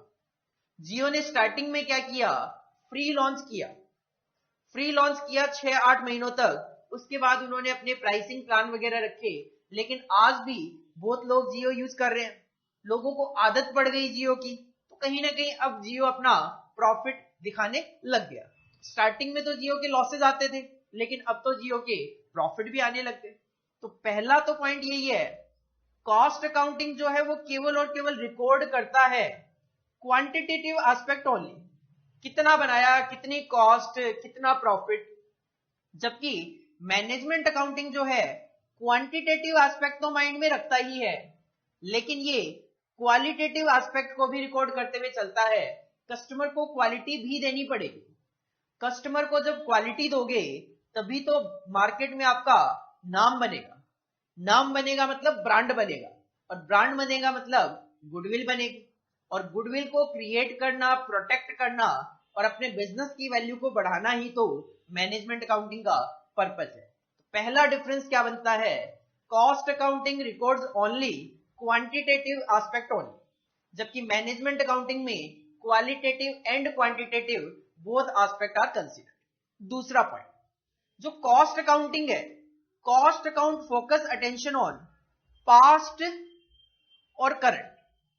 मेनली कॉस्ट अकाउंटिंग में क्या होता है, मेनली कॉस्ट अकाउंटिंग का पर्पस है कि जो मैं प्रोडक्ट बना चुका हूं उसकी कॉस्ट कैलकुलेट कर लूं, या जो प्रोडक्ट बन रहा है उसकी कॉस्ट कैलकुलेट कर लूं। तो मेनली पास्ट और करंट ऑपरेशन ध्यान में रखे जाते हैं, जबकि मैनेजमेंट अकाउंटिंग तो है ही डिसीजन मेकिंग, और डिसीजन मेकिंग पास्ट के लिए नहीं, हमेशा फ्यूचर के लिए की जाती है। तो management accounting concentrate on future. तो दूसरा पॉइंट क्या हुआ, कॉस्ट अकाउंटिंग का कॉन्सेंट्रेशन है पास्ट और करंट ऑपरेशन पे, जबकि मैनेजमेंट अकाउंटिंग का कॉन्सेंट्रेशन है फ्यूचर डिसीजंस पे। तीसरा point, cost accounts are generally kept voluntary. Cost account जो है नॉर्मली लोग वॉल्यूंटरी बेसिस पे रखते हैं, जबकि उनके लिए मैंडेटरी नहीं भी होता, लेकिन मैंडेटरी हो भी सकता है unless prescribed by cost accounting standards. जैसे मैंने पहले भी नाम लिया था कॉस्ट अकाउंटिंग स्टैंडर्ड्स, और कंपनीज एक्ट में कॉस्ट अकाउंटिंग रिकॉर्ड रूल्स है। कंपनीज एक्ट में CARR है, जो कहते हैं, एक क्राइटेरिया बनाया हुआ है वहां पे कि इन कंपनीज को कॉस्ट अकाउंटिंग रिकॉर्ड्स मेंटेन करने मैंडेटरी है।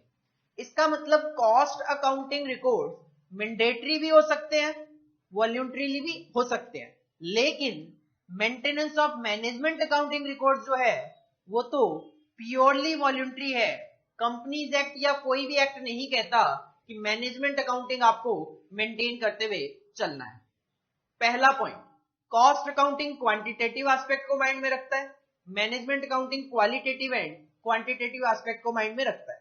दूसरा point, cost accounting past and current operation को लेकर चलता है, जबकि मैनेजमेंट अकाउंटिंग हमेशा फ्यूचर पे कॉन्सेंट्रेट करता है।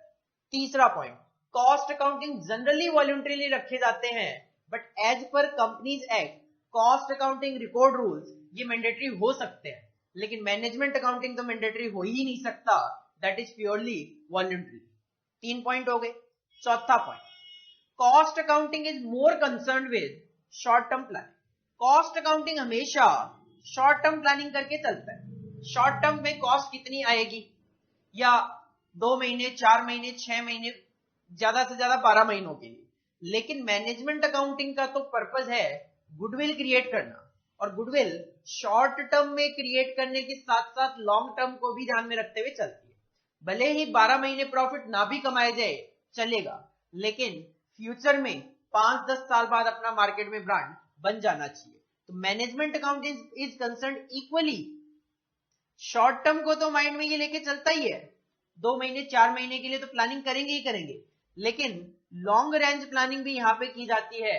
2 साल, 4 साल, 10 साल के बाद मार्केट में क्या होगा, हमारी सिचुएशन, उसको भी ध्यान में रखा जाता है। तो कॉस्ट अकाउंटिंग हमेशा शॉर्ट टर्म प्लानिंग करके चलता है, जबकि मैनेजमेंट अकाउंटिंग शॉर्ट टर्म के साथ साथ लॉन्ग टर्म प्लानिंग भी करके चलता है। फिफ्थ पॉइंट है, कॉस्ट अकाउंटिंग सिस्टम जो है, हमने लास्ट क्लास में देखा था, कॉस्ट अकाउंटिंग सिस्टम को इंस्टॉल करते वक्त किन किन फैक्टर्स को ध्यान में रखा जाए, और क्या उन फैक्टर्स में ऐसा कहीं लिखा हुआ था कि कॉस्ट अकाउंटिंग सिस्टम को इंस्टॉल करते वक्त मैनेजमेंट अकाउंटिंग अच्छा होना चाहिए? नहीं, मैनेजमेंट अकाउंटिंग का वहां पे कोई जिक्र नहीं था। क्यों नहीं था? Cost accounting system can be installed without A proper management accounting system. अगर ऑर्गेनाइजेशन में मैनेजमेंट अकाउंटिंग सिस्टम ना भी हो तो भी कॉस्ट अकाउंटिंग सिस्टम को इंस्टॉल तो किया जा सकता है, क्योंकि कॉस्ट अकाउंटिंग को मैनेजमेंट अकाउंटिंग से कोई डेटा नहीं चाहिए, लेकिन मैनेजमेंट अकाउंटिंग को डिसीजन मेकिंग के लिए कॉस्ट अकाउंटिंग से डेटा चाहिए। तो मैनेजमेंट अकाउंटिंग जो है can not be installed without A proper cost accounting system.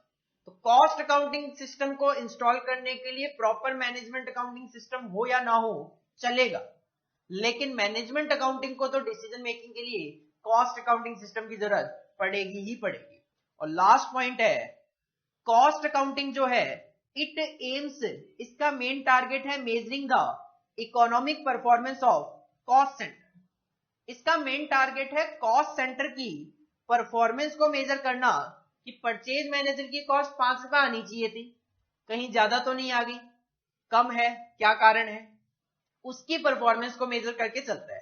जबकि मैनेजमेंट अकाउंटिंग जो है वो तो management accounting includes accounting information system which covers, इसमें फाइनेंशियल अकाउंटिंग भी कवर्ड है, इसमें कॉस्ट अकाउंटिंग भी कवर्ड है, इसमें फाइनेंशियल मैनेजमेंट भी कवर्ड है।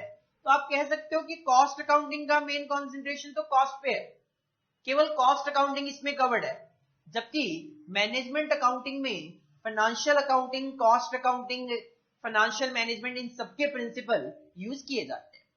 तो क्वेश्चन ये अराइज होता है, what is the cost accounting and management accounting differences, what is the distinguish between cost accounting and management accounting. सिर्फ पहला point, cost accounting consider quantitative aspect only, management accounting consider quantitative and qualitative aspects both. दूसरा, cost accounting concentrate on past and present, management accounting concentrate on future. तीसरा point, cost accounting mainly जो होता है वो cost accounting record rules के accordingly भी maintain किया जा सकता है और जनरली वॉल्यूंटरी भी मेंटेन किया जा सकता है, लेकिन मैनेजमेंट अकाउंटिंग तो हमेशा वॉल्यूंटरीली ही मेंटेन किया जाता है। चौथा पॉइंट, कॉस्ट अकाउंटिंग केवल शॉर्ट टर्म प्लानिंग करके चलता है, जबकि मैनेजमेंट अकाउंटिंग शॉर्ट टर्म के साथ साथ लॉन्ग टर्म प्लानिंग भी कंसीडर करके चलता है। Fifth point, cost accounting system को इंस्टॉल करने के लिए प्रॉपर मैनेजमेंट अकाउंटिंग सिस्टम की जरूरत नहीं है, लेकिन मैनेजमेंट अकाउंटिंग सिस्टम इंस्टॉल करने के लिए प्रॉपर कॉस्ट अकाउंटिंग सिस्टम होना जरूरी है। और लास्ट पॉइंट है, कॉस्ट अकाउंटिंग सिस्टम जो परफॉर्मेंस वगैरह पे ध्यान देता है वो होता है मेनली कॉस्ट अकाउंटिंग के प्रिंसिपल यूज होते हैं, जबकि मैनेजमेंट अकाउंटिंग की बात करें तो वो तो financial accounting, cost accounting, financial management, इन सबके प्रिंसिपल्स को यूज करते हुए चलता है। तो 6 पॉइंट हमने यहाँ पे डिस्कस किए हैं। 5 नंबर का अगर क्वेश्चन आता है, आप 6 में से कोई भी 5 पॉइंट वहां पे मेंशन कर सकते हो। डालो अपनी कॉपी में, हेडिंग डालो डिफरेंस बिटवीन, हेडिंग डालो difference between cost accounting and management accounting. Difference between cost accounting and management accounting. और ये 6 पॉइंट जो है टेबल की फॉर्म में जैसे आपके सामने है एज इट इज कॉपी कर।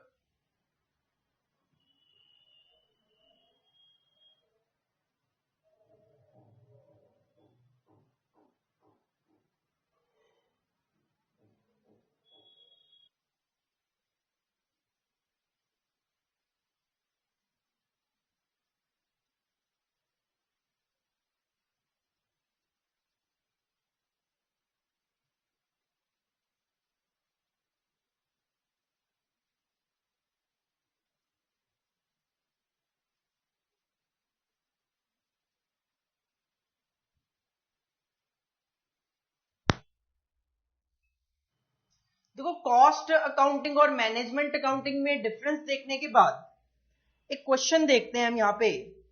आपके एग्जाम में दिसंबर 2017 में एक क्वेश्चन आया, cost accounting versus management accounting को लेकर ही क्वेश्चन था।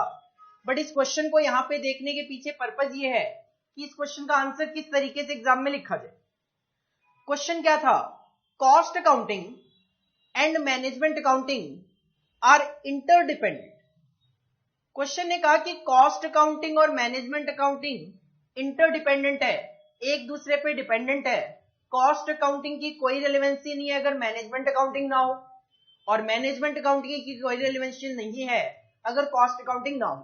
और बात तो देखो बिल्कुल ठीक है, अगर कॉस्ट अकाउंटिंग में मैं कॉस्ट कैलकुलेट करके बैठ जाऊं जिसके बेसिस पे मैनेजमेंट अकाउंटिंग हो ही ना और कोई डिसीजन ही ना लिया जाए, तो कॉस्ट अकाउंटिंग टोटली इररेलेवेंट हो जाए।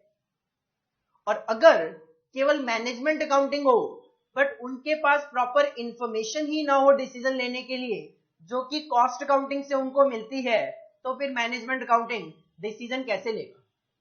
तो इसका मतलब कॉस्ट अकाउंटिंग मैनेजमेंट अकाउंटिंग पे डिपेंडेंट है और मैनेजमेंट अकाउंटिंग कॉस्ट अकाउंटिंग पे भी डिपेंडेंट है, तो इंटरडिपेंडेंट तो है। क्वेश्चन ने भी ये कहा। Now the question required, do you agree, क्या आप इस बात को एग्री करते हो? बिल्कुल करते हैं, डिस्कस करना था आपको। तो इसका आंसर एग्जाम में किस तरीके से लिखा जाए। देखो, आपको पहले तो कॉस्ट अकाउंटिंग और मैनेजमेंट अकाउंटिंग के बारे में थोड़ा बताना चाहिए। कॉस्ट अकाउंटिंग क्या होता है और मैनेजमेंट अकाउंटिंग क्या होता है, किस तरीके से। Like in cost accounting primary emphasis is on cost and it deals with collection, analysis, relevance, interpretation and presentation for various problem of management। Actual में कॉस्ट अकाउंटिंग का मेन टारगेट क्या है, कॉस्ट की कैलकुलेशंस वगैरह करना, cost के लिए data collect करना, उसको एनालाइज करना, कौन सी कॉस्ट रेलिवेंट है कौन सी नहीं है ये डिसाइड करना, उन कॉस्ट को इंटरप्रेट करना, उनको प्रेजेंट करना, किस लिए प्रेजेंट करना, for various problem of management. देखो, मैनेजमेंट को दिक्कत आती है कि ये जो प्रोडक्ट बी है इससे लॉसेस ही क्यों हैं, तो अब वो जानना चाहते हैं कॉस्ट अकाउंटिंग से कि भाई डेटा प्रोवाइड करो ताकि हम ये आइडिया लगा सकें कि प्रोडक्ट बी बार बार लॉसेस में क्यों है। तो कॉस्ट कैलकुलेशन कौन कर रहा था, कॉस्ट का डेटा तो कॉस्ट अकाउंटिंग मेंटेन कर रहा था। तो जो मैनेजमेंट की ये प्रॉब्लम है कि बी से लॉसेस आ रहे हैं, इसको मैनेजमेंट सॉल्व करने के लिए कॉस्ट अकाउंटिंग से डेटा डिमांड करेगा। और मैनेजमेंट अकाउंटिंग की बात करें तो मैनेजमेंट अकाउंटिंग की डेफिनेशन आप अभी देख के आए, it utilises the principles and practices of, हम पहले भी बात कर चुके हैं कि ये केवल और केवल कॉस्ट अकाउंटिंग से इंफॉर्मेशन नहीं लेता, ये फाइनेंशियल अकाउंटिंग से भी इंफॉर्मेशन लेता है और कॉस्ट अकाउंटिंग से भी इंफॉर्मेशन लेता है। तो ये प्रिंसिपल दोनों फॉलो करते हैं, फाइनेंशियल अकाउंटिंग के भी एंड कॉस्ट अकाउंटिंग के भी। और साथ में इन एडिशन टू अदर कोई भी मैनेजमेंट की टेक्निक्स वगैरह यूज करनी हो ताकि एफिशिएंटली हम ऑपरेट कर सकें अपनी बिजनेस को, वो भी यूज करते हैं। तो ऐसा नहीं है कि मैनेजमेंट अकाउंटिंग केवल और केवल कॉस्ट अकाउंटिंग पे डिपेंडेंट है, नहीं। Management accounting takes the decision on the basis of information from financial accounting and cost accounting, लेकिन केवल और केवल फाइनेंशियल अकाउंटिंग पे भी डिपेंडेंट नहीं है, कॉस्ट अकाउंटिंग का भी इसमें रोल तो है। It widely uses different techniques from various branches of knowledge like हम डिसीजन मेकिंग के लिए स्टेटिस्टिक्स के कॉन्सेप्ट भी यूज करते हैं, मैथमेटिक्स के फॉर्मूले भी यूज करते हैं, इकोनॉमिक्स का जो डिमांड सप्लाई रूल है उनको भी फॉलो करते हैं, लो साइकोलॉजी इनको भी यूज करते हैं to assist the management in its task of, क्योंकि उनका मेन टारगेट है प्रॉफिट मैक्सिमाइज करना और लॉसेस को कम से कम करना। तो उसके लिए उनको जिस भी डिसिप्लिन से जो भी डेटा की रिक्वायरमेंट होगी वो उसकी हेल्प लेंगे। जैसे हम कॉस्ट अकाउंटिंग पढ़ेंगे तो आप देखोगे हम कई बार स्टेटिस्टिक्स के फॉर्मूले भी यूज कर लेते हैं एवरेज वगैरह कैलकुलेट करने के लिए, हम मैथमेटिक्स के फॉर्मूले भी यूज करेंगे मटेरियल वगैरह के चैप्टर में, इकोनॉमिक्स का डिमांड सप्लाई रूल हर जगह अप्लाई होता है, जो भी लॉ के रूल्स रेगुलेशंस है कॉन्ट्रैक्ट वगैरह बनाने से रिलेटेड वो भी हम यहाँ पे फॉलो करते हैं, और ऑफ कोर्स जो साइकोलॉजी होती है मैनेजमेंट की वो तो यूज करेगा ही करेगा for the purpose of decision making. The main thrust in management accounting is toward determining policy, main जो टारगेट है मैनेजमेंट अकाउंटिंग का वो है पॉलिसीज बनाना एंड प्लान्स बनाना, किस लिए, ताकि हम अपने डिजायर्ड ऑब्जेक्टिव्स जो हैं उनको क्या कर सके, अचीव कर सके।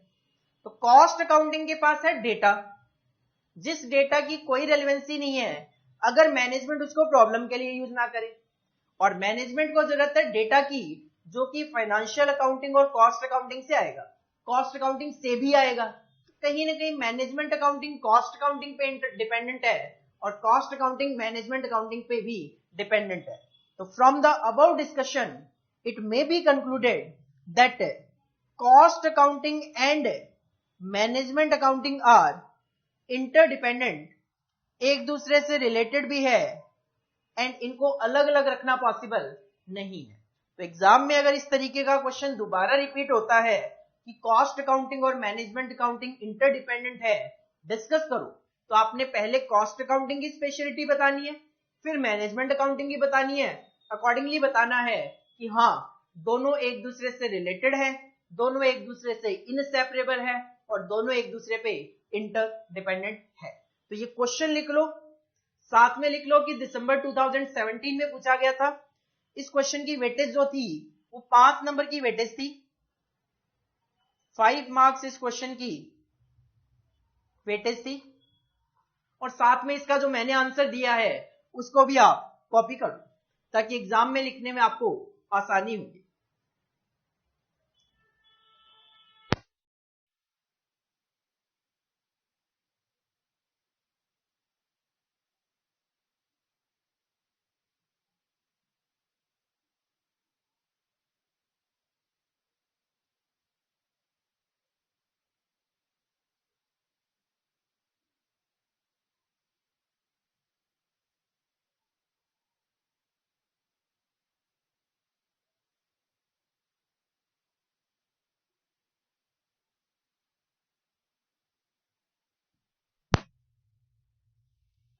इसके बाद लास्ट जो डिफरेंस आता है वो आता है फाइनेंशियल अकाउंटिंग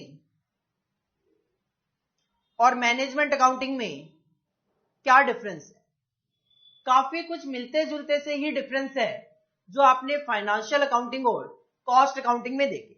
देखो पहला, फाइनेंशियल अकाउंटिंग की बात करें तो पहला पॉइंट वही लिखा है जो कि फाइनेंशियल अकाउंटिंग और कॉस्ट अकाउंटिंग में डिफरेंस में लिखा था, it provides general business information, ये पूरे बिजनेस की इंफॉर्मेशन प्रोवाइड करता है generally, like profit and loss account हो गया, बैलेंस शीट हो गया। जबकि मैनेजमेंट अकाउंटिंग की बात करें तो मैनेजमेंट अकाउंटिंग बिल्कुल स्पेसिफिक होता है कि प्रोडक्ट बी का अगर लॉस आ रहा है तो उसके पीछे क्या कारण है, तो स्पेसिफिक इंफॉर्मेशन होती है यहाँ पे relating to specific problem and decision making. तो ओवरऑल बिजनेस नहीं, यहाँ पे स्पेसिफिक प्रॉब्लम डिस्कस की जाती है, जबकि यहाँ पे जो भी डेटा होता है वो पूरे बिजनेस का होता है। दूसरा, इंफॉर्मेशन फाइनेंशियल अकाउंटिंग में ऑनर्स और आउटसाइड पार्टीज के लिए होती है, जबकि मैनेजमेंट अकाउंटिंग में इंफॉर्मेशन होती है मैनेजमेंट के लिए ताकि वो ऑप्टिमाइजिंग डिसीजन ले सके। ऑप्टिमाइज का मतलब होता है बेस्ट डिसीजन ले सके जो भी डेटा अवेलेबल है उसके अकॉर्डिंगली। तीसरा, इंपॉर्टेंस फाइनेंशियल अकाउंटिंग में किस पे, रिकॉर्डिंग पे रेदर देन कंट्रोल, जबकि मैनेजमेंट अकाउंटिंग का तो काम ही क्या है, कंट्रोलिंग। तो emphasis is on control, like using details of material, labour etcetera for standard costing, budgetary control. तो जैसे मैंने पहले भी कहा आपको कि फाइनेंशियल अकाउंटिंग और कॉस्ट अकाउंटिंग में डिफरेंस, और फाइनेंशियल अकाउंटिंग और मैनेजमेंट अकाउंटिंग में जो डिफरेंस है वो बिल्कुल सेम ही तरीके के हैं। और देख लेते हैं fourth point, only those transaction that can be measured in monetary terms are recorded. Financial accounting में केवल और केवल मॉनिटरी टर्म्स ट्रांजेक्शन ही डिस्कस किए जाते हैं, जबकि मैनेजमेंट अकाउंटिंग में अदर पैरामीटर भी कंसीडर किए जाते हैं, लाइक कॉस्ट यूनिट क्या होगी, लाइक अगर एक बस ऑपरेटर है तो वो कस्टमर से चार्ज पर किलोमीटर बेसिस पे चार्ज करे, पर पैसेंजर बेसिस पे चार्ज करे, किस बेसिस पे चार्ज करे वो भी यहाँ पे डिस्कस किया जाता है।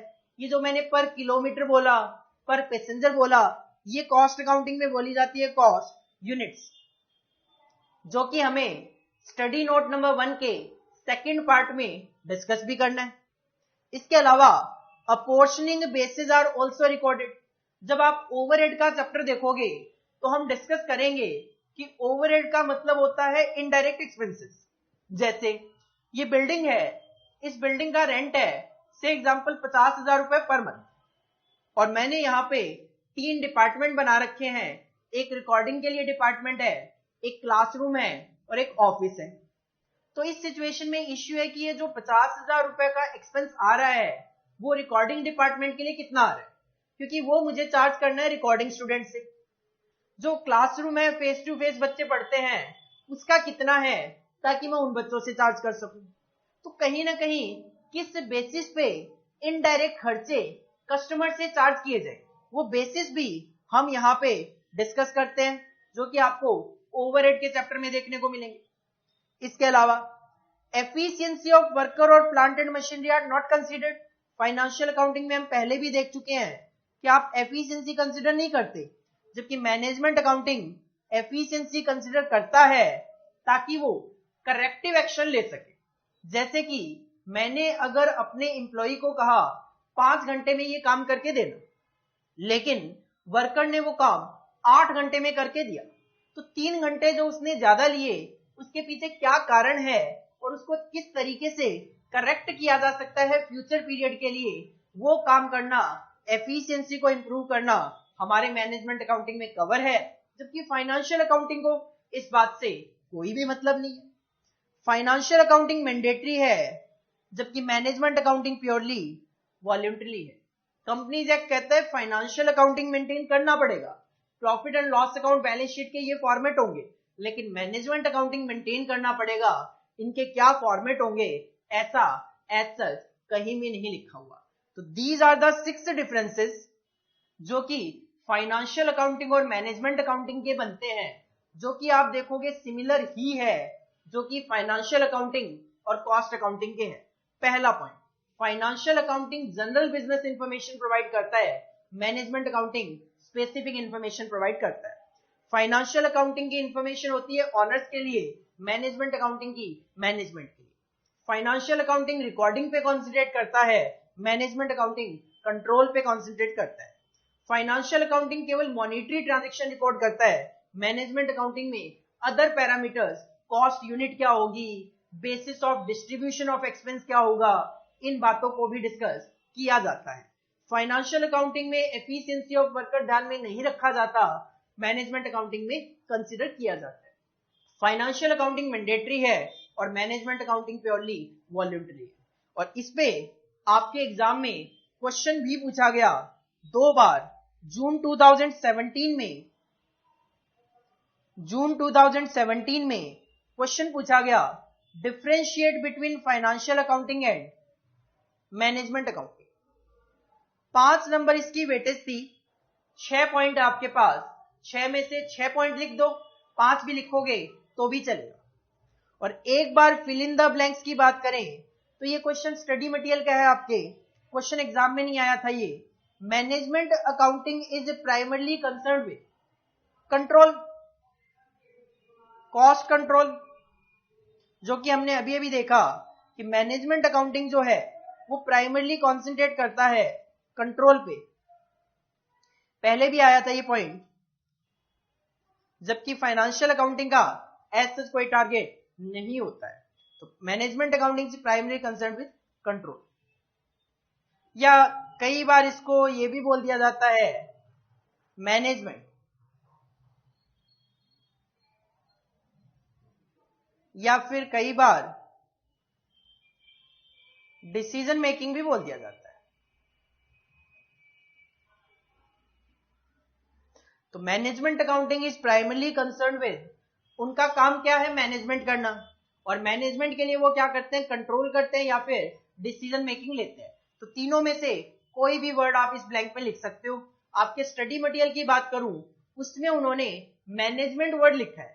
Management accounting is primarily concern with management, but मेरे अकॉर्डिंगली मैनेजमेंट की बजाय अगर आप डिसीजन मेकिंग या फिर कॉस्ट कंट्रोल लिखोगे ज्यादा बेटर है। और एग्जाम में अगर बाई चांस आ जाए, तीनों के तीनों वर्ड लिख देना, कंट्रोल और मैनेजमेंट और डिसीजन मेकिंग, आपका आंसर 100% ही होगा ही होगा। कॉपी कर लेते हैं इसको, हेडिंग डालो financial accounting versus management accounting, और पहले ये 3 पॉइंट, देन नेक्स्ट 3 पॉइंट, और देन 2 क्वेश्चन कॉपी करो।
This is all about our chapter introduction to management accounting.